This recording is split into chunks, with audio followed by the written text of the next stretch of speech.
Jordi Amat Mas dan Sandi Heri Walsh untuk selanjutnya diproses melalui peraturan perundangan. Setuju? Oke?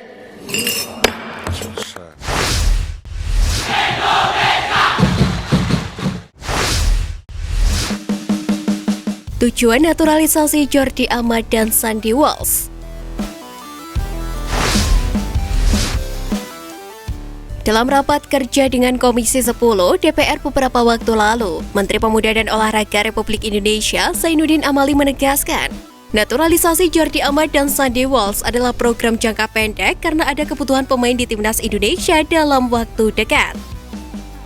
Menurut Menpora, secara teknis dan kualitas permainan, Jordi Amat dan Sandi Walsh sangat dibutuhkan oleh Timnas dan direkomendasikan langsung oleh pelatih Sintayong.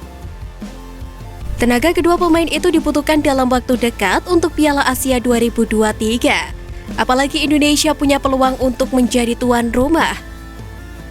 Menpora menilai naturalisasi Jordi dan Sandi dapat memberikan dampak yang luar biasa terhadap pemain muda. Pasalnya, dua nama itu punya pengalaman bermain di kompetisi kasta teratas Eropa dan selalu jadi pilihan utama. Diharapkan Jordi dan Sandi berbagi ilmunya untuk pemain lokal, supaya kualitas permainan timnas dan individu pemain makin meningkat. Menpora mencontohkan program naturalisasi di basket yang membawa Indonesia juara SEA Games 2021. Meski demikian, Menpora memastikan akan lebih fokus melakukan pembinaan pemain dari usia dini. Hal ini sejalan dengan adanya Inpres nomor 3 tahun 2019 tentang percepatan pembangunan sepak bola nasional. Bahkan, Presiden Joko Widodo telah memutuskan akan membangun training camp yang berlokasi di Ibu Kota Negara Nusantara, Kalimantan Timur. Di sisi lain, Jordi Amat pun memberikan respon terkait pesan tersebut. Bek yang kini berkarir di JDT ini mengatakan siap membantu perkembangan sepak bola tanah air. Jordi Amat pun menyampaikan terima kasih kepada anggota Komisi 10 DPR RI yang telah merestuinya bersama Sandi Walsh untuk dinaturalisasi. Dia berjanji akan memberikan semua yang terbaik saat membela timnas Indonesia.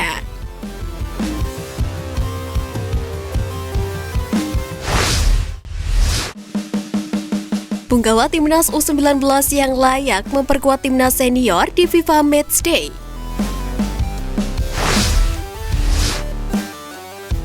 Pertama, Hoki Caraka.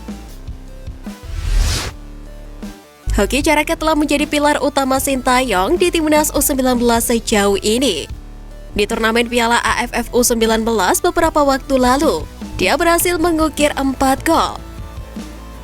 Kualitasnya dalam bermain sudah terasah di Inggris sejak terpilih untuk mengikuti program Garuda Select.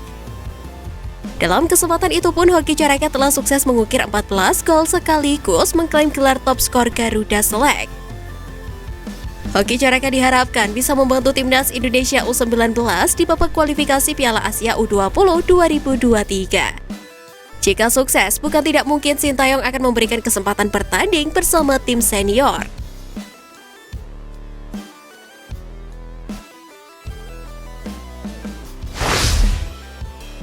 Kedua, Muhammad Ferrari. Berposisi sebagai center back, Muhammad Ferrari sudah memperlihatkan jiwa kepemimpinannya sejak Piala AFF U19 2022.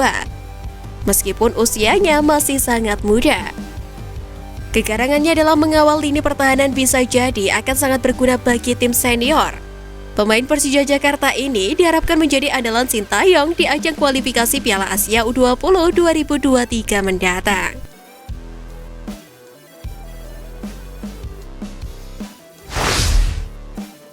Ketiga, Rabani Tasnim.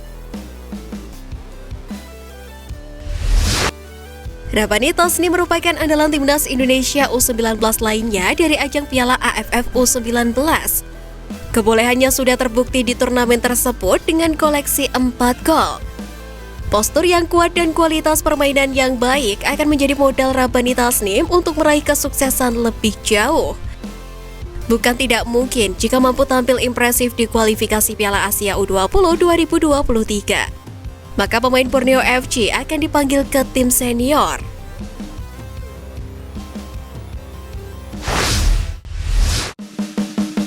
Prediksi line up Timnas Indonesia di Piala AFF 2022.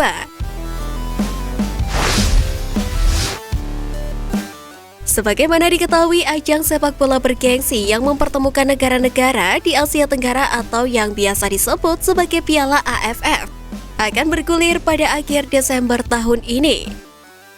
Drawing pembagian grup pun sudah dilakukan beberapa hari lalu.